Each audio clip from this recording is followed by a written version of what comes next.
Friends, GS study with Sanjeev sir YouTube channel पर आपका हार्दिक अभिनंदन है। इससे पहले हम लोग वीडियो देख चुके थे कि ऋग्वेद काल का जो टेन्योर है 1500 ईसा पूर्व से 1000 ईसा पूर्व तक था। अब नेक्स्ट क्वेश्चन है कि रंजीत सिंह की मृत्यु कब हुई थी। तो 7 जून 1839 को रंजीत सिंह की मृत्यु हो गई थी। और रंजीत सिंह को राजा की उपाधि जो दिया था मतलब कौन दिया था, तो ये कमेंट कीजिए आप। गुरु गोविंद सिंह की हत्या 1708 ईस्वी नादेर में हुई थी। गुरु गोविंद सिंह की जन्म की बात करें तो 1666 में पटना साहिब में हुई थी, या पटना सिटी भी किसी किसी बुक में दिया गया है, और पटना आनंद में। तो ये तीनों में से अपना जो बुद्धि विवेक अनुसार इसका आंसर करेंगे। और गुरु गोविंद सिंह का हत्या जो है गुल खान नामक पठान ने कर दिया था। तो याद रखेंगे ये सिख धर्म के 10वें गुरु थे। पहले गुरु की बात करें तो गुरु नानक थे, जो जिनका जन्म तलवंडी में हुआ था। और नेक्स्ट अब देखते हैं कि राष्ट्रीय गीत वंदे मातरम बंकिम चंद्र चट्टोपाध्याय द्वारा लिखा गया है। गुरुदेव रविंद्रनाथ टैगोर की उपाधि था। और मेरी कहानी संपूर्ण आत्मकथा जो है जवाहरलाल नेहरू का है। तो मेरी कहानी संपूर्ण आत्मकथा जवाहरलाल नेहरू का है। ये जो है 7वीं क्लास का जो बिहार बीटीसी का बुक है उसी से ये क्वेश्चन उठाए हैं। तो आप हमारे वीडियो में बने रहिए और देखते रहिए। आज़ादी का अमृत महोत्सव कौन सा मंत्रालय जारी किया है, तो संस्कृति मंत्रालय शुरू किया है। और प्रथम कथक शिक्षक जो था ईश्वरी प्रसाद था। तांबे में टीन अगर हम तांबा और टीन का मिश्रण करते हैं तो इसका जो उत्पाद प्राप्त होता है कांसा प्राप्त होता है। तो क्वेश्चन में आता है कि कांसा किस प्रकार से प्राप्त करते हैं, तो तांबे और टीन को मिलाकर कांसा प्राप्त किया जाता है। और कांसे से जो सभी चीज़ें जो थी, कांस्य की जिस समय सभी चीज़ें बनाई गई थी तो उस सभ्यता को क्या कहते थे, तो कांस्य युगीन सभ्यता कहा जाता है। कार्बन डेटिंग जो है 50,000 वर्ष तक के जीवाश्मों की आयु आसानी से ज्ञात की जा सकती है। और नेक्स्ट है 50,000 से ज़्यादा यानी इससे पुरानी वस्तुओं की आयु ज्ञात करने के लिए यूरेनियम डेटिंग का प्रयोग करते हैं। तो याद रखेंगे पश्चिमी यूपी जो कि मेरठ ज़िले हैं, मेरठ के ज़िले उनमें हिंडन नदी के तट पर बसा था। यानी पश्चिमी यूपी जो है मेरठ हिंडन नदी तट पर बसा हुआ था। और इसका नाम क्या था, आलमगीर था। तो आलमगीर पूर्व किस नदी तट पर बसा था, तो हिंडन नदी पर बसा था। वर्तमान में अभी मेरठ ज़िले में है और ये पश्चिमी उत्तर प्रदेश का क्षेत्र था। R37 का संबंध जो है कब्रिस्तान से था। ये हड़प्पा नगर क्षेत्र दक्षिणी दिशा में था। ये क्वेश्चन यूपीएससी में भी पूछा गया कि R37 क्या है, तो हड़प्पा नगर क्षेत्र का एक कब्रिस्तान था। और सिंध का बाग मोहनजोदड़ो को कहते हैं। मोहनजोदड़ो का शाब्दिक अर्थ होता है मृतकों का टीला। इनका एक और नाम है प्रेतों का टीला। तो याद रखेंगे, आपके क्वेश्चन में कुछ भी पूछ सकता है। 9 अगस्त को पृथ्वी दिवस मनाते हैं। 9 अगस्त को क्या मनाते हैं, बिहार पृथ्वी दिवस मनाते हैं। 22 अप्रैल को पृथ्वी दिवस मनाते हैं। और 22 मार्च को जल दिवस मनाते हैं। याद रखेंगे। कालीबंगा काले रंग की चूड़ियाँ शाब्दिक अर्थ होता है। प्रथम गवर्नर जनरल वारेन हेस्टिंग्स का कार्यकाल जो था 1774 से 1785 ईस्वी में हुआ था। 1773 रेगुलेटिंग एक्ट था। 1774 में मतलब बंगाल में हाई कोर्ट की स्थापना हुई थी। और नेक्स्ट है गुरु गोविंद सिंह का फारसी में अनुवाद किया गया था जफरनामा। गुरु गोविंद सिंह ने जफरनामा जो है फारसी में लिखा था। और 1699 ईस्वी में बैसाखी के दिन खालसा पंथ का स्थापना कौन किया था, गुरु गोविंद सिंह किया था। क्वेश्चन पूछा जाता है बीपीएससी प्रीलिम्स में पूछा गया कि खालसा पंथ की स्थापना किसने किया है, गुरु गोविंद सिंह ने किया था। गुरु गोविंद सिंह सिख के कितने 10वें गुरु थे।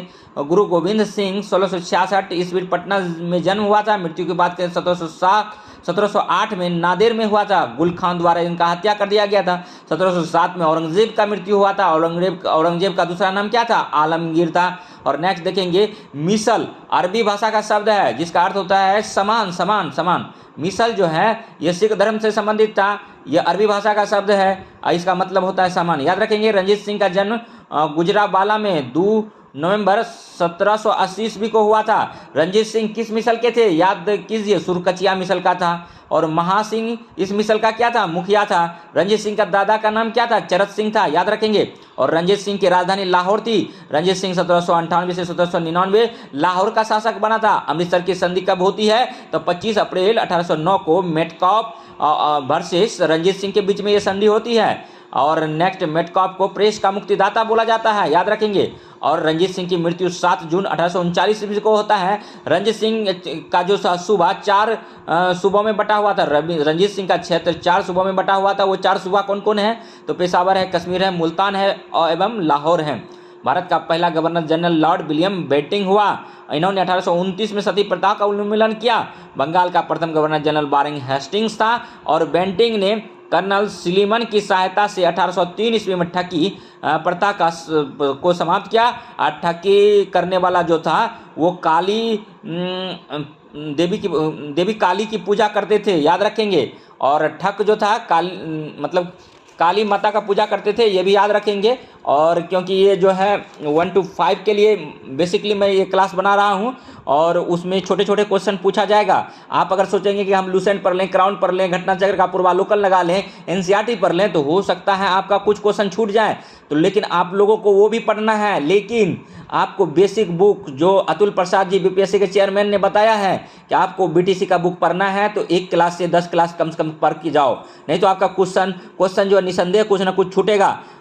तब आप कहोगे कि अब पछताए तो होत क्या जब चिड़िया चुग गई खेत। तो इसीलिए चिड़िया जब खेत चुगने से पहले आप अपनी तैयारी को मजबूती प्रदान कर दो। राजा राम मोहन राय के सहयोग से बेंटिंग ने 1829 ईस्वी में सती प्रथा को समाप्त कर दिया था। किस धारा से किया था? धारा 17 से। पिंडारियों का दमन लॉर्ड हेस्टिंग्स ने किया।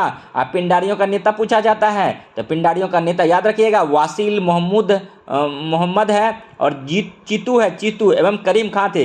पिंडारियों में 3 ही व्यक्ति जो थे उनका वर्चस्व था, एक तो वासिल मोहम्मद का, चीतू का और करीम खां का। इसका दमन कौन किया? लॉर्ड हेस्टिंग्स ने किया था। और टेंसी एक्ट काश्तकारी अधिनियम बोलते हैं, कौन लाया था? लॉर्ड हेस्टिंग्स लाया था। कब लाया था? 1882 में लाया था। भारत का पहला governor general Lord William Bentinck हुआ। बंगाल के प्रथम गवर्नर जनरल वारेन हेस्टिंग्स था। चार्ल्स मेटकॉफ भारतीय प्रेस का मुक्तिदाता है। रविवार की छुट्टी जो हम लोग मनाते हैं, सैटरडे संडे एसएससी छुट्टी देता है, staff selection commission of India. लेकिन बिहार में जो है आप टीचर बन रहे हैं, बिहार के आप भावी शिक्षक हैं, तो आपको जो रविवार को छुट्टी दिया जाता है, ये कब से दिया जाता है आपको पता होना चाहिए। 1843 से दिया जाता है। शिक्षक दिवस कब मनाते हैं? 5 सितंबर को मनाना चाहते हैं। विश्व जनसंख्या दिवस कब मनाते हैं? 11 जुलाई को मनाया जाता है। ये सब आपको याद होना चाहिए। बिहार का प्रथम मुख्यमंत्री कौन है? मोहम्मद यूनुस का है। उसका इस्तीफा देने के बाद कौन बना? डॉक्टर श्री कृष्ण सिंह बना। तो डॉक्टर श्री कृष्ण सिंह आंसर मारिएगा, क्योंकि मोहम्मद यूनुस बहुत कम पूछा जाता है। और नेक्स्ट देखिए, नरबली प्रथा पर प्रतिबंध लगाया था, लॉर्ड हार्डिंग ने लगाया था। और व्यक्तिगत सिद्धांत, जिसको इंग्लिश में डॉक्ट्रिन ऑफ लेफ्ट बोलते हैं, लॉर्ड डलहौजी के द्वारा लाया गया था। लॉर्ड डलहौजी ने सबसे व्यक्तिगत सिद्धांत के द्वारा सबसे पहले सतारा को 1848 में हरपा था। उसके बाद जैतपुर जो बुंदेलखंड में है उनको हरपा था। संबलपुर को उड़ीसा, जिसको कि 1849 ईस्वी में मतलब हड़प लिया था। बघाट हिमाचल प्रदेश में है, 1850 ईस्वी में हड़पा था। और उदयपुर जो है मध्य प्रदेश का क्षेत्र है, 1852 में। झांसी को 1853 में, नागपुर को 1854 में। और नेक्स्ट आप देखते हैं, अगर वीडियो अच्छा लगे तो लाइक कीजिए, सब्सक्राइब कीजिए और शेयर कीजिए। तथा इसी प्रकार का वीडियो देखने के लिए हमारे GS study with Sanjeev sir YouTube channel से बने रहिए। हम ये जो फटाफट आपको पढ़ा रहे हैं, हम पढ़ा नहीं रहे हैं, याद रखिएगा, हम आपको रिवीजन करवा रहे हैं। और रिवीजन जल्दी जल्दी होता है, अगर जल्दी जल्दी नहीं करेंगे तो सिलेबस बहुत बड़ा है, आप पीछे छूट जाएंगे।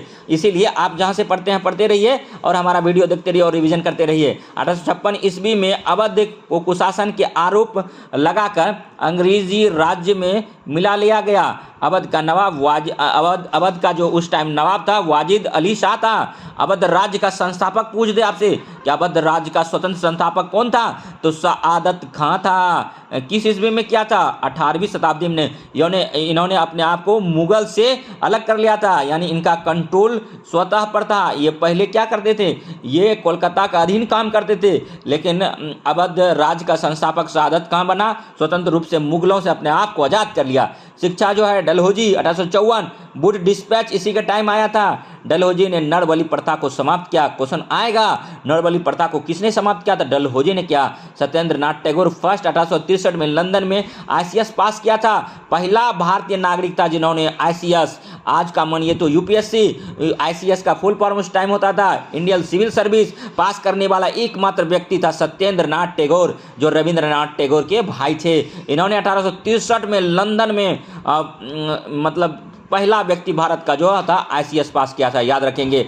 और नेक्स्ट है 1922 ईस्वी में इलाहाबाद भारत एवं लंदन बोथ में एग्जाम होना स्टार्ट किया। 1922 में अभी BPSC का मेंस हुआ था, हिस्ट्री ऑप्शनल में क्वेश्चन पूछा गया, इलाहाबाद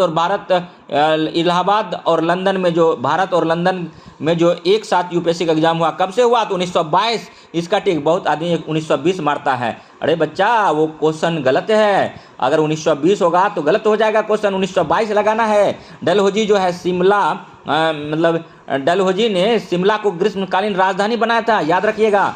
ऐसा कौन सा वायसराय था जिन्होंने शिमला को ग्रीष्मकालीन राजधानी बनाया था? तो डलहौजी था। डलहौजी 1856 में अवध को कुशासन के आरोप लगाकर हड़प लिया था, अंग्रेजी राज्य में मिला लिया था और अंग्रेजी राज्य का विस्तार किया था, याद रखेंगे। ये पॉइंट इनाम कमीशन की स्थापना 1852 ईस्वी में आया। सिक्किम को जो हड़पा था, इन्होंने 2 डॉक्टर था, उन पर उनके साथ दुर्व्यवहार का आरोप लगा लिया कि डॉक्टर से दुर्व्यवहार किया गया। इसी का आधार बनाकर 1850 ईस्वी में सिक्किम पर अधिकार कर लिया गया।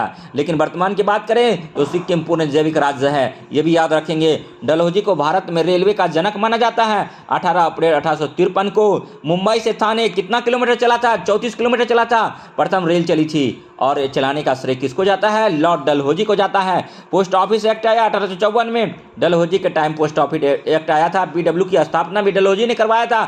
PWD का फुल फॉर्म क्या होता है? पब्लिक वर्क डिपार्टमेंट होता है, याद कीजिए। और 1853 में कलकत्ता टू आगरा जो तार सेवा, जो टेलीफोन सेवा शुरुआत की गई थी, डलहौजी ने ही करवाया था। अगर वीडियो अच्छा लग रहा हो तो लाइक कीजिए, सब्सक्राइब कीजिए और शेयर कीजिए। हम जो पढ़ते हैं, हम ये छोटा छोटा पॉइंट आपके लिए नोट कर लेते हैं ताकि आपको हम आसानी से प्रोवाइड कर सके मटेरियल। कागज ते कनवास किसका बुक है? अमृता प्रीतम का है। कमानी जयशंकर प्रसाद का है। उसी तरह से फणीश्वरनाथ रेणु का क्या है? महिला आंचल है। कामसूत्र किसका है? वात्स्यायन का है। बकरी किसका है? सर्विसवेल दया सक्सेना का है। और चित्रलेखा क्या है? भगवती चरण बोहरा का है, भगवती चरण वर्मा का है चित्रलेखा। और कपाल कुंडला किसका है? बंकिम चंद्र चटर्जी का है। कादम्बरी किसका है? बाण भट्ट का है। जूलियस सीजर किसका है? विलियम शेक्सपियर का है। कवितावली किसका है? तुलसीदास का है। ओलंपिक खेलों में भाग लेने वाली प्रथम महिला मेरी लीला रॉय है। गोबी रेगिस्तान पार करने वाली प्रथम महिला सुचिता करे चानकर है। 2 बार माउंट एवरेस्ट पर चढ़ने वाली महिला संतोष यादव है। और माउंट एवरेस्ट की हाइट पूछ लिया जाता है, 8,848 किलोमीटर मारेंगे। यहाँ पर 3 आंसर होता है, 8,850 किलोमीटर भी आपको देखने को मिलेगा। जो नियरेस्ट मिलेगा उसी को आंसर आप करेंगे। नेक्स्ट जो है उत्तरी ध्रुव पर पहुंचने वाली प्रथम महिला प्रीति सेन गुप्ता थी। और 2 बार माउंट एवरेस्ट पर चढ़ने वाली महिला संतोष यादव है। और नेक्स्ट देखेंगे संयुक्त राष्ट्र संघ की भारतीय महिला अध्यक्ष विजया लक्ष्मी पंडित है। प्रथम महिला बैरिस्टर कोनोगरलिया सोराबाजी है। और बुनकर सम्मान जीतने वाली प्रथम महिला अरुंधति राय है। देश की प्रथम महिला कमर्शियल पायलट कौन बनी थी? प्रेमा माथुर बनी थी। और नेक्स्ट देखिए, और राष्ट्रीय महिला आयोग की प्रथम अध्यक्ष श्रीमती जयंती पटनायक है। दोस्तों एक बात हम कहना चाहेंगे कि ये जो कंटेंट हम लाए हैं आपके लिए, ये कंटेंट जो है, ये 7 क्लास का बुक पूरा सीरीज हम मंगवाए हैं आप ही को पढ़ाने के लिए। हम कंटेंट यहाँ से उठाते हैं ताकि आपको बिहार टीचर एग्ज़ाम में कोई परेशानी ना हो। अतीत से वर्तमान, इसी से ये सारा कंटेंट लिया गया है। और इसमें जो क्वेश्चन हमको लगा कि ये क्वेश्चन पूछा जा सकता है, उसी क्वेश्चन को आपके सामने हम रखने का प्रयास कर रहे हैं। क्योंकि आप देखते हैं कि जब कोई सूक्ष्म काम होता है, फाइन मोटर वाला काम होता है, जैसे कोई सपोज दैट टोकरी बना रहा है, तो टोकरी बनाने के लिए बांस काट के लाता है, उसके बाद छीलता है और उनके सारे वेस्ट मटेरियल को हटा देता है और जो उनको यूज वाला चीज़ होता है वही यूज करता है।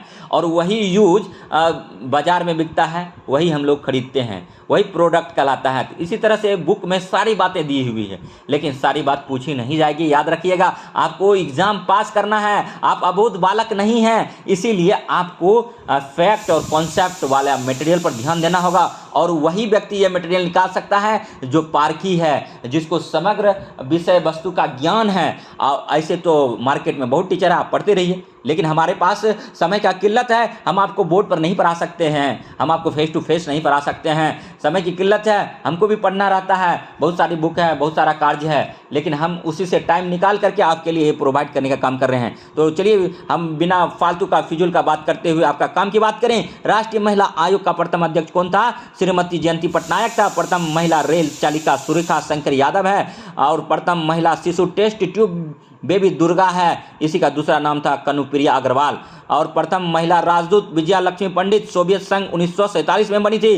भारतीय वायुसेना की पहली महिला पैराटूयर गीता घोष है। और नेक्स्ट देखेंगे, प्रथम महिला bank manager Shanta Kumar Soviet bank Bengaluru में बनी थी। और नौका द्वारा संपूर्ण विश्व भ्रमण करने वाली प्रथम महिला उज्ज्वला पाटिल है। और भारतीय सिनेमा की प्रधान अभिनेत्री देविका रानी रोनिक है। और भारतीय सिनेमा की प्रथम अभिनेत्री देविका रानी रोनिक है। अभी हाल फिलहाल में दादा साहब फाल्के पुरस्कार मिला है, महिला को मिली है, तो आशा पारेख को मिला है, ये भी याद रखेंगे। दादा साहब फाल्के पुरस्कार जो दिया जाता है सिनेमा के क्षेत्र में दिया जाता है। और पहली महिला विदेश सचिव कौन बनी थी? चोकिला अयंगर बनी थी। और बिहार की 13वीं शताब्दी मिन्हाज उस सिराज लिखा गया था, जिसमें मिन्हाज उस सिराज में बिहार का जिक्र आया था। किस शताब्दी में आया था? 13वीं शताब्दी में आया था। हिंदुस्तान शब्द का प्रयोग बाबर ने, मुगल वंश का जो संस्थापक था बाबर, उन्होंने हिंदुस्तान शब्द का प्रयोग किया है। ये भी पूछा जा सकता है, आपके किताब का ही ये फैक्ट है। चरखों का प्रयोग 13वीं शताब्दी से हो रहा है। और सिंचाई के लिए रहट का प्रयोग करते हैं, घंटी का प्रयोग करते हैं, याद रखेंगे, गुप्तकाल में। और सबसे पहले कागज 100 ईस्वी के आसपास इसका मतलब ज्ञान प्राप्त हुआ था। लेकिन ये किसको प्राप्त हुआ था? चीनी को प्राप्त हुआ था। चीन जो है, चीन देश के जो नागरिक थे, उन्होंने पहले खोज किया था, चीन ने खोज किया था कागज़ बनाने की कला को, और उन्होंने गुप्त रखा। और उसके बाद 12वीं या 13वीं शताब्दी में कागज़ का यूज पूरे भारत में होने लगा। और इसके बाद उससे पहले हम लोग पांडुलिपि पर लिखते थे, शैल चित्र पर लिखते थे, मतलब पहाड़ को उकेर कर लिखते थे, पत्थर को उकेर कर लिखते थे। लेकिन अतीत, ये जो किताब का नाम है अतीत से वर्तमान भाग 2 पढ़ा रहे हैं हम, क्लास 7 की बुक है। 14वीं शताब्दी, FST मतलब फिरोज शाह तुगलक ने फिरोजाबाद शहर बसाया। इस बुक में दिल्ली लिखा गया है, लेकिन फिरोजाबाद जो है उत्तर प्रदेश का क्षेत्र है। और फिरोजाबाद कांच की चूड़ियों के लिए फेमस है। और नेक्स्ट आप देखिए, 14वीं शताब्दी में FST फिरोजाबाद दिल्ली में एक मीनार, नक्षत्र, उस मीनार में क्या क्या था? नक्षत्र घड़ियाँ, यानी घड़ियाँ का आविष्कार हो गया था। घड़ी का टाइम देखने के लिए एक धूप घड़ी और एक जल घड़ी भी लगवाई थी। और ये याद रखेंगे, युद्ध क्षेत्र में घुड़सवार सैनिकों की सुविधा के लिए लोह का रकाब, मतलब घुड़सवार जो है लोह की रकाब पहनते थे सैनिक, ताकि वह गिर नहीं सके और आसानी से युद्ध पर विजय प्राप्त कर सके। और तुर्कों ने यूज़ किया था रकाब का सबसे पहले। किस शताब्दी में किया था? भारत में 9वीं शताब्दी में क्या था? लोहे का नाल होता था, घोड़े के खुर में लगाया जाता था, ताकि घोड़ा जो है मतलब कठोर से कठोर चट्टान पर चल सके और उसका खूर खराब ना हो सके। इसीलिए लोहे का नाल बना था, जो को खूर में पहना जाता था। अरब लोगों ने 8वीं शताब्दी में सिंध पर अपना शासन स्थापित कर लिया। और इन्हीं अरबों के साथ भारत में एक नए धर्म इस्लाम का आगमन हुआ। तो इस्लाम का आगमन भी हम लोग जान गया, 8वीं शताब्दी में भारत में हो गया था। इस्लाम धर्म में लोग यह मानते हैं कि एक ही ईश्वर है, एक ही अल्लाह है, यानी एक ही ईश्वर है। हजरत मोहम्मद अल्लाह का पैगाम यानी संदेश लाने वाले पैगंबर हैं। इस्लाम धर्म के अनुयायी मुसलमान कहलाते हैं। और मुसलमान कुरान शरीफ को अपना धर्म ग्रंथ और पथ प्रदर्शक मानते हैं। अभिलेखागार ऐसा स्थान है जहां दस्तावेज और पांडुलिपियों को संग्रहित किया जाता है। आज सभी राष्ट्रीय और राज्य सरकारें के अभिलेखागार होते हैं। जैसे हम लोग बिहार से हैं तो बिहार का अभिलेखागार पटना में है। एक बार पटना जाइए तो अवश्य करके घूमिए, गोलघर भी घूमिए, और जहां वे अपने तमाम पुराने सरकारी अभिलेख और लेन देन के ब्यौरा का रिकॉर्ड रखते हैं, उसी को अभिलेखागार कहते हैं। आपके एग्जाम में देखने को मिलेगा। अभिलेख के बारे में जानते हैं। अभिलेख जो है पत्थरों, चट्टानों और ताम्रपत्रों पर लिखे जाते थे।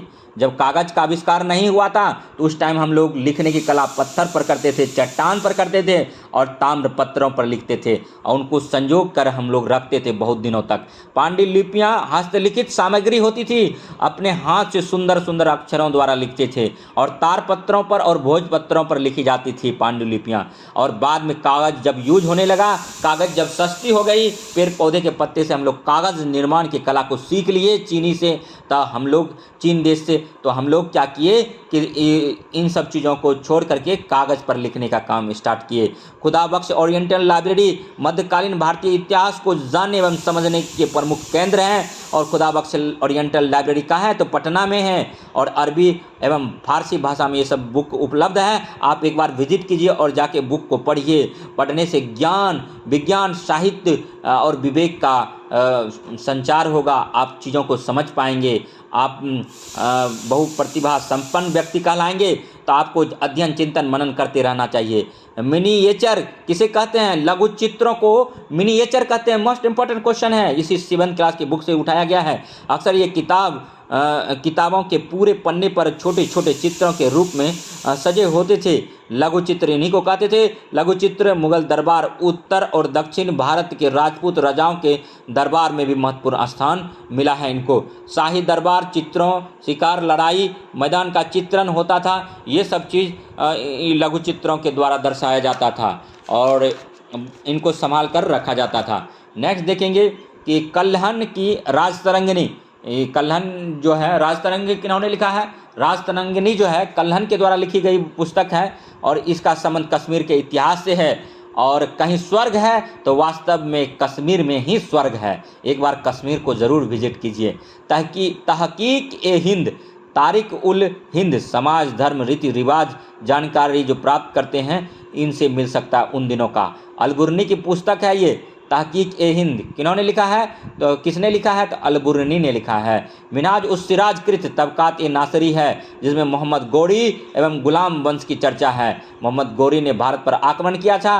अपना जो उनका भरोसेमंद आदमी था कुतुबुद्दीन ऐबक, और वो कुतुबुद्दीन ऐबक को सारा चीज़ सौंप करके अपना जीता हुआ प्रदेश वापस लौट गया था। रास्ते में मोहम्मद गौरी की मृत्यु हो गई थी और गुलाम वंश का संस्थापक इसीलिए कुतुबुद्दीन ऐबक को माना जाता है। गुलाम वंश, गुलामों का गुलाम जो है इल्तुतमिश को बोला जाता है और कुतुबुद्दीन ऐबक का गुलाम जो था इल्तुतमिश था। और नेक्स्ट देखेंगे तारीख ए फिरोज शाही, जियाउद्दीन बर्नी का पुस्तक है। इसमें तुगलक वंश के राजनीतिक घटनाओं, शासन प्रबंध एवं सामाजिक स्थिति का वर्णन मिलता है। अबुल फजल के अकबरनामा में अकबर के शासनकाल का प्रशासन एवं राजनीतिक का चित्रण है। और नेक्स्ट अब देख लेते हैं। अगर वीडियो अच्छा लगे तो लाइक कीजिए, सब्सक्राइब कीजिए और शेयर कीजिए तथा इसी प्रकार का वीडियो देखने के लिए हमारे GS study with Sanjeev sir YouTube channel से बने रहिए। सब्सक्राइब कीजिए, लाइक कीजिए। हम आपके लिए इतना मेहनत करते हैं, कम से कम आप मेरे लिए भी कुछ कीजिए, नहीं तो पता चलेगा कि हम आपके लिए वीडियो प्रोवाइड नहीं करेंगे। अगर आपको फ़ायदा होता है, एक भी क्वेश्चन आपको लगता है कि आपके एग्ज़ाम में आने वाला है, अच्छा लग रहा है, तो उसके लिए हमारा जो है दिन भर का मेहनत है, बरसों का तपस्या है। इसीलिए कम से कम लाइक तो करो यार, तभी तो हम मोटिवेट होंगे, आपके लिए अच्छा जानकारी ला पाएंगे। नामा शब्द सामान्यतः उन ऐतिहासिक रचनाओं के शीर्षक में शामिल है जो मुगल कालीन दरबारी संरक्षण में लिखी गई है। और इस परंपरा का आरंभ अकबर के समय में अबुल फजल के अकबरनामा से होता है। और नेक्स्ट देखेंगे संस्मरण के बारे में। किसी व्यक्ति के जीवन की उन बातों का वर्णन है जो उसे याद रहती है। वह अपनी रुचि और घटना के महत्व के अनुसार उसे प्रस्तुत करता है। भारत के संदर्भ में मुगल शासक बाबर ने अपनी आत्मकथा तुजुक-ए-बाबरी तुर्की भाषा में लिखी, जिसका फारसी अनुवाद बाबरनामा कहलाता है। उसने अपने लड़कपन की घटनाओं, लड़ाइयों, यहाँ के महत्वपूर्ण शासक और उनके आपसी संबंध, यहाँ के लोगों का रहन सहन, जलवायु, भूगोल आदि के संबंध में सजीव चित्रण किया है। और उसने अपने पिता उमर शेख मिर्ज़ा का वर्णन कुछ इस प्रकार से किया है कि वे कद में छोटे थे, उनकी दाढ़ी गोल और चेहरा मांसल था और वे मोटे थे, उनका चौगा इतना तंग रहता था। और नेक्स्ट देखेंगे। अब यहाँ देखिए क्वेश्चन जो आने वाला है, बाबर का एक आत्मकथा लिखा, तुजुक-ए-बाबरी उसका नाम है, वो तुर्की भाषा में लिखा गया है। अब बाबर का पिता जो है उमर शेख मिर्ज़ा था, ठीक है, और बाबर जो है मुगल वंश का भारत में संस्थापक है। तो यही, और बाबर का बेटा हुमायूं है जो कि 7 दिन में 7 रंग का वस्त्र धारण करता था और ज्योतिष में विश्वास रखता था। और नेक्स्ट देखिए, रहता था तंग, बाबर के पिता का कपड़ा तंग रहता कि उनकी डोरियों को बांधने के लिए उन्हें अपनी पेट अंदर पिचकाना पड़ता था। थोड़ा सा इसको पीछे देखिए, नहीं तो कॉन्सेप्ट छूट जाएगा, तो आप फिर बोलेंगे कि सर क्या पढ़ा दिया। देखिए, बाबर के पिता के बारे में बोला जा रहा है कि उनका चोगा इतना तंग रहता कि उसकी डोरियां को बांधने के लिए उन्हें अपना पेट अंदर पिचकाना पड़ता था। यानी छोटा सा था बाबर का पिता और मोटा था, तो इसीलिए पेट बाहर बहुत ज़्यादा निकल गया होगा, जिससे कि कोई कपड़ा सही से वह पहन नहीं पाता होगा। जरा सोचिए, इमेजिन कीजिए मोटा आदमी कि क्या क्या परेशानियाँ होता है, और जब खास करके उसका कद काठी छोटा हो। अगर वे पेट को ढीला छोड़ देते थे तो अक्सर चौगे के बंध टूट जाते थे। वे पहनावे और बोली दोनों हितों में रुखे थे। अब बात ये है, ये क्यों लिख रहा है? ये इसलिए लिखा था कि उनके पिता का व्यवहार कैसा था। वहीं पर बाबर जो एक छत्र भारत का मतलब राजा बना, मुगल वंश का स्थापना किया। बाद में बाबर का बेटा हुमायूं हुआ, हुमायूं का बेटा अकबर हुआ, अकबर का बेटा जहांगीर हुआ, जहांगीर का बेटा शाहजहां हुआ, शाहजहां का बेटा औरंगजेब हुआ। औरंगजेब की मृत्यु 1707 में हुई, और औरंगजेब का उत्तरवर्ती जो है बहादुर शाह प्रथम हुआ, और लास्ट का अंतिम में देखेंगे बहादुर शाह द्वितीय, जिसको रंगून निर्वासित कर दिया गया 1857 के विद्रोह में। तब बाबर उस वंश का था। बाबर जो था, बाबर का संबंध जो है तैमूरचीन से भी था और चंगेज खां से भी था। तो वही बाबर अपने पिता के बारे में, वंश के बारे में यहाँ डिटेल में बताते हैं। तो लेकिन यहाँ से क्वेश्चन आने वाला नहीं है, ये समझने के लिए था। अगर आपके पास 7th क्लास की बुक है तो उल्टा के पलट के पन्ना को देखिए कि आपको सेम यही लाइन दिखने को मिलेगा, लेकिन आप लोग समझ नहीं पाएंगे, स्किप कर देंगे। ये क्वेश्चन से कहाँ से आएगा और क्वेश्चन आंसर क्या देंगे। तो इसीलिए हमारे GS study with Sanjeev sir से बने रहिए। हम आपके लिए क्वेश्चन बना रहे हैं, आंसर बना रहे हैं। और अफ्रीकी यात्री इब्न बतूता, इसमें लिखा है इब्ने बतूता का वृत्तांत, जिसे रहला कहते हैं, कहा जाता है। मतलब यहाँ समझिए, इब्न बतूता कहाँ का यात्री था? मोरक्को का यात्री था। मोरक्को देश कहाँ है? तो अफ्रीकी देश में पड़ता है। और इब्न बतूता ने कौन सी पुस्तक लिखा? तो रहेला जो है इब्न बतूता का पुस्तक है। इब्न बतूता किसके काल में भारत आया था? तो मोहम्मद बिन तुगलक के काल में आया था। इसका शॉर्ट में MBT नाम है, और ये दिल्ली सल्तनत का सुल्तान था, याद रखेंगे। इब्न बतूता मराकस मोरक्को का निवासी था। कहीं मराकस भी दे देगा, मोरक्को भी दे देगा, अफ्रीकी यात्री भी दे देगा। तो सबको एक ही चीज़ समझना है, ध्यान से आपको समझना है और टिक करना है। शेरशाह सूरी ने चांदी के सिक्के चलाए थे। कौन चांदी का सिक्का चलाया था? तो शेरशाह सूरी ने चलाया था। शेरशाह सूरी का मकबरा कहाँ है? सासाराम में है। सासाराम कहाँ, किस जिले में है? बिहार का रोहतास में है। बिहार में कुल कितने जिले हैं? 38 जिले हैं। लास्ट का जिला कौन सा है? अरवल है। और बिहार में सबसे वर्षा कहाँ होती है अधिक? तो किशनगंज में। सबसे गर्म स्थान कौन सा है? तो बिहार का गया है। सबसे ठंडा स्थान कौन सा है? तो गया है। और याद करेंगे, लाल किला किसने बनाया? शाहजहां ने बनाया। कहाँ बनाया? दिल्ली में बनाया है दोस्तों। और ताजमहल क्यों बनवाया? तो अपनी बेगम मुमताज की याद में शाहजहां ने ताजमहल का निर्माण कराया। और ताजमहल का निर्माण किस नदी तट पर कराया? तो यमुना नदी तट पर कराया है, याद रखेंगे। रोहतासगढ़ से निर्मित हरिश्चंद्र मंदिर के निर्माण का यश भी राजा मानसिंह को ही प्राप्त है। तो यहाँ देखिए, रोहतासगढ़ में एक मंदिर बनाया गया है। उस मंदिर का क्या नाम है? हरिश्चंद्र मंदिर। और कौन बनाया है? तो मानसिंह ने बनाया है। पिंक सिटी किसको कहते हैं? यानी पिंक सिटी जयपुर को कहते हैं। जयपुर कहाँ है? राजस्थान में है। जियाउद्दीन बर्नी, तारिक ए फिरोज शाही कौन लिखा है? जियाउद्दीन बर्नी ने लिखा है। सन 1030 ईस्वी में महमूद की मृत्यु हो जाती है। एक महमूद शासक होता है जिनकी मृत्यु 1030 में हो जाती है, याद रखेंगे। और नेक्स्ट क्वेश्चन है, शाहनामा महाकाव्य है, किसने लिखा है? फिरदौसी ने लिखा है। 1192 में तराइन के द्वितीय युद्ध, 1191 ईस्वी में भटिंडा के निकट तराइन के मैदान में हुए प्रथम युद्ध में गौड़ी पराजित हुआ। तो अब देखिए, यहाँ समझने वाली बात है। तराइन का प्रथम युद्ध 1191 में हुआ था। तराइन का द्वितीय युद्ध 1192 में हुआ था, और तराइन का तृतीय युद्ध 1193 में आया। तीनों युद्ध याद रखेंगे। और गांव का स्थानीय स्वशासन चोल शासन प्रणाली का प्रमुख विशेषता थी। यानी अब दक्षिण में चले गए हम लोग, ठीक है। कि चोल शासन क्यों जाना जाता है? तो चोल शासन स्थानीय स्वशासन के लिए जाना जाता है। उड़ सर्वसाधारण लोगों की ग्राम सभा थी, याद रखेंगे। सभा या महासभा किसे कहते हैं? गाँव के वरिष्ठ ब्राह्मणों, जिन्हें अग्रहार कहा जाता था, की सभा थी। इसमें ब्राह्मण ही वर्चस्व हासिल किए हुए थे। नगरम व्यापारी समुदाय का महत्वपूर्ण प्रशासकीय सभा थी। तो दोस्तों अगर वीडियो अच्छा लगे तो लाइक कीजिए, सब्सक्राइब कीजिए और शेयर कीजिए। देखिए अभी देश विदेश में बहुत कुछ चल रहा है। मैं बस एक बात कहना चाहता हूँ, बीपीएससी जो एग्ज़ाम लेने जा रही है शिक्षक का, इसमें नियोजित शिक्षक चाहे तो एग्ज़ाम दे सकते हैं, नहीं भी दे सकते हैं, लेकिन उनकी सैलरी जो है सरकार उनको हटा नहीं रही है।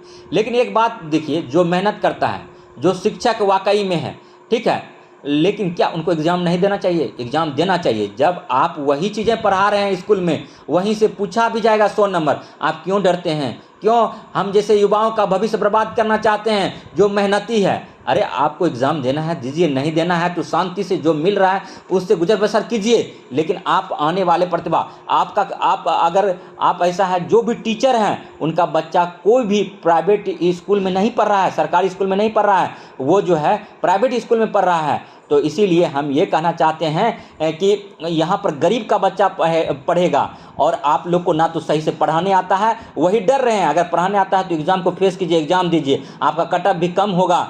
जो एस्पायरेंट है, जो सीटेट हाल फिलहाल पास करके आए हैं, उनसे कट ऑफ आपका काफ़ी कम होगा। आप क्यों डर रहे हैं? क्यों आंदोलन कर रहे हैं? अगर यहाँ कई पार्टियां हैं बिहार में और यहाँ पर जो है ना वोट बैंक के लिए कुछ भी किया जा रहा है, लेकिन हम ये कह रहे हैं सरकार पहली बार, ठीक है, अगर गलती से कुछ अच्छा करने जा रहा है तो उनको लगाम मत लगाइए। हम जैसे युवा जो पढ़े लिखे हैं, जो चाहते हैं कि नहीं हम बिहार को वाकई में विश्व गुरु बनाना चाहते हैं, वो आगे निकलिए। और जो लड़का आंदोलन कर रहा है, जो स्टेट पास है, कहता है हम स्टेट पास है, हम निसंदेह कहते हैं उसको कुछ नहीं आता है। अगर आता तो उस तरह आज रोड पर नहीं होता। जिस तरह हम लोग किताबी कीड़ा बने हुए हैं, पढ़ रहे हैं, उस तरह से वो भी अध्ययन मनन चिंतन करते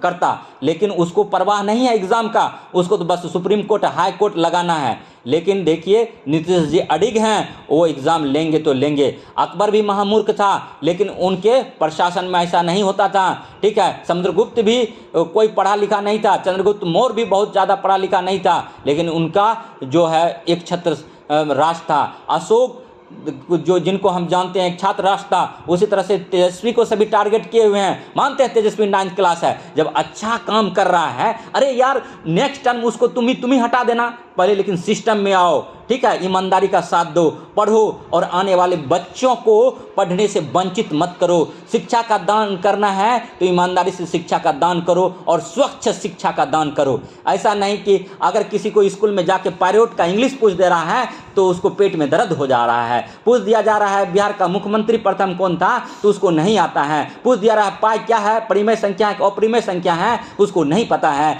ऐसे आदमी को पद पर बने रहने का कोई अधिकार नहीं है। लेकिन वोट बैंक राजनीति करने के लिए यहाँ का नेता लोग अगर रखे हैं तो आराम से आप आने वाले दिनों में मेहनत कीजिए और एग्जाम को फेस कीजिए।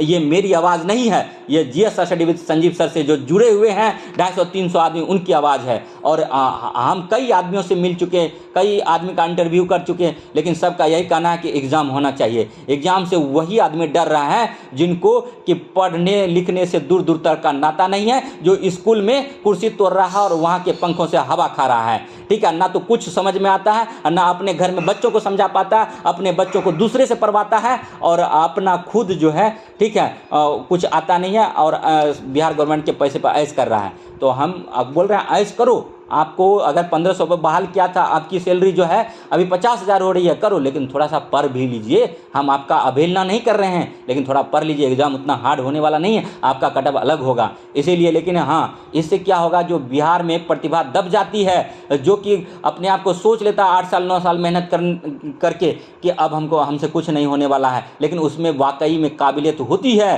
ठीक है। हर एक एग्ज़ाम से हार चुका होता है तो लास्ट में चाहता है कि कम से कम टीचर बन जाए। लेकिन हाँ, निसंदेह वह टीचर बनेगा तो अच्छा शिक्षा का प्रसार करेगा, ठीक है। इसी आशा और विश्वास के साथ हम चाहते हैं आप सब जुड़े रहिए और पढ़िए, जहाँ से भी पढ़ना है पढ़िए। लेकिन 100 नंबर जो है आपका बुक से आने वाला है, जो बुक हम लोग स्कूल में बच्चे को पढ़ा रहे हैं या पढ़ रहे हैं, 1 क्लास से 7 क्लास बिहार की बुक, और 50 नंबर जो है वो मिसलेनियस टाइप का क्वेश्चन होगा, जिसमें कि उसमें भी जीके जीएस रहेगा, उसमें भी मैथ रहेगा, रीजनिंग रहेगा, उसमें भी करंट अफेयर्स रहेगा तो उनको। लेकिन आपका 100 नंबर में ही काम बन जाएगा। आप ईमानदारी से 3 महीना पढ़ लीजिए, 90 दिन, और आंदोलन से अपने आप को अलग कीजिए। आपका सैलरी भी बढ़ जाएगा, आपको राजकर्मी का दर्जा मिलेगा, आपका बच्चा को आपको जहाँ पढ़ाना है पढ़ाओ, आराम से पढ़ाओ, ठीक है। आप और जो कि गरीब तबका का बच्चा है, जो मजदूर SC ST है, जो OBC का बच्चा है, जो जनरल का भी कुछ बच्चे हैं जो कि सरकारी स्कूल में पढ़ते हैं, कम से कम उनको तो मौका मिलेगा।